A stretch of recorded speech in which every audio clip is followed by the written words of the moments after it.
انسان کو یہ زیب نہیں دیتا کہ وہ موت کو بھولے۔ حدیث شریف میں آتا ہے یا ابن آدم لا تنس الموت فإن الموت لا ينساک، اے آدم کے بیٹے، اے آدم کی بیٹی، موت کو مت بھولا، اس لیے کہ موت تجھے کبھی نہیں بھولتی۔ موت کو نہیں بھولنا چاہیے، آخرت کو نہیں بھولنا چاہیے، جہنم کو نہیں بھولنا چاہیے، جنت کو نہیں بھولنا چاہیے۔ ہمارا ذہن یہ بنا ہوا ہے کہ سارے مزے یہیں کرنے، جبکہ نبی کریم صلی اللہ علیہ وسلم کی تعلیمات سے یہ بات ملتی ہے کہ مزے تو کرنے ہیں آخرت میں، یہاں تو اللہ کو راضی کرنا ہے۔ آپ کی سب سے پیاری بیٹی حضرت فاطمہ رضی اللہ تعالی عنہا جب آپ سے کچھ لینے کے لیے آئیں، گھر میں چونکہ کئی دن سے کھانے کو کچھ نہیں تھا تو بھوک تھی بہت زیادہ، حضرت علی نے بھیجا، جب آپ سے لینے کے لیے آئیں تو آپ نے فرمایا بیٹی سچی بات تو یہ ہے کہ تیرے باپ کے گھر میں بھی 1 مہینے سے کھانے کو کچھ نہیں تھا، ابھی کچھ بکریاں کسی نے بھیجی ہیں، اب تو کہے تو تجھے بکریاں دے دوں، تو کہے تو تجھے اللہ کے 5 نام سکھا دوں، ان ناموں کے ذریعے سے جب دعا کی جاتی ہے تو وہ دعا قبول ہو جاتی ہے۔ مجھے بتائیے کیا نبی کریم صلی اللہ علیہ وسلم یہ نہیں کر سکتے تھے کہ 5 بکریاں بھی دے دیتے، اللہ کے 5 نام بھی سکھا دیتے؟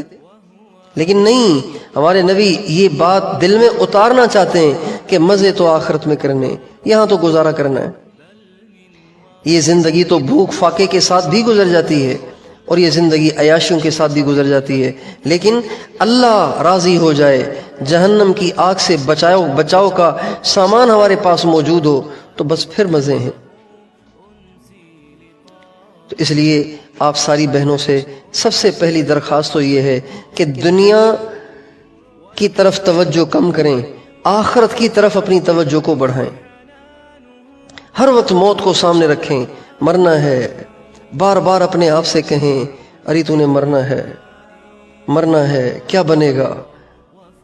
جب رات کو لیٹنے لگیں، پتہ نہیں آپ سن رہی ہیں نہیں سن رہی، مجھے تو شور کی آواز آ رہی ہے، مجھے تو سمجھ میں نہیں آ رہا آپ سن رہی ہیں نہیں سن رہی۔